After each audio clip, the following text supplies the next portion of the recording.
No one stays long in room 317. It's on the third floor of the Blackwood Hotel, a building that's no longer even on most maps. The kind of place people forget, unless they've been there. Those who have been there can never truly leave it behind. At first, I didn't believe the stories. I'm not a superstitious person. I'm a sound engineer. I believe in microphones, frequencies, and silence. That's why they hired me. The hotel was about to be demolished. Before the demolition, they wanted to document the sounds, ambience, and atmosphere of the building. They called it an archive project. But there was something they didn't tell me. All the sound engineers before me had quit or disappeared. First night, room 317 looked normal. Old wallpaper, a cracked mirror, a single lamp flickering as if it were breathing. I set up my equipment around midnight. It was the quietest time in the building. At 017, the recording device picked up something strange. It wasn't a sound. It was breathing. Slow, shallow, far too close to the microphone. I froze. I was alone. I checked the hallway. It was empty. I checked the stairs. They were empty too. When I returned to the room, the breathing sound had stopped. I told myself it was air pressure. Old buildings make noise. I told myself that. Second night, I returned with more equipment, better microphones, noise filters. If there was a logical explanation, I would find it. At 017, it happened again. The temperature suddenly dropped. My breath became palpable, and then I heard it. A child's voice. He was whispering. It wasn't English. It didn't sound like any language I knew. The recording device suddenly went crazy. It was as if someone had screamed right inside. But I heard nothing.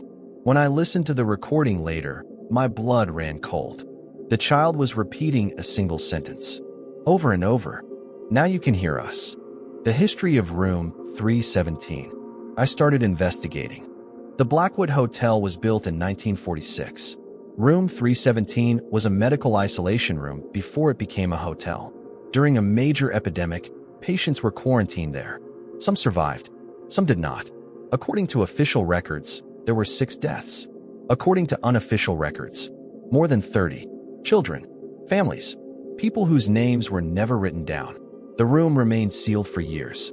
When the hotel reopened, they painted over it, as if paint could erase the pain. The third night, I didn't want to go back, but something stronger than fear drew me in. Curiosity. I started recording at 016. At 017, the door locked itself. The mirror began to fog up.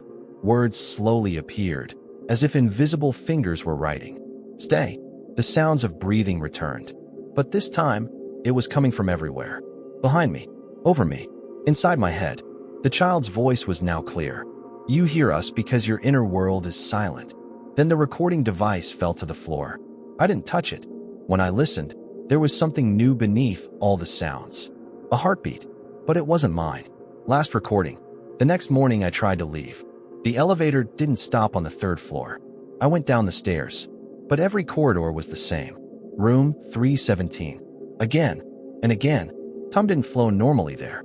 The last audio file is 47 minutes long. You can hear me crying in it, begging, promising to tell their stories. Then, silence. And within it, dozens of voices speak at once. They're not screaming. They're not angry. They just seem relieved. Why are you hearing this? The Blackwood Hotel was demolished last year. Room 317 is gone, but the recording is still there. And with each listener, the file grows longer. Experts can't explain how this happens. I don't try anymore. If you're hearing this now, it means they've found a new listener, a quiet mind, a new room, a new place to stay. And tonight, at 00:17. Listen carefully, because you might hear a breath coming from very close. If you enjoyed this kind of storytelling, you can subscribe to my channel.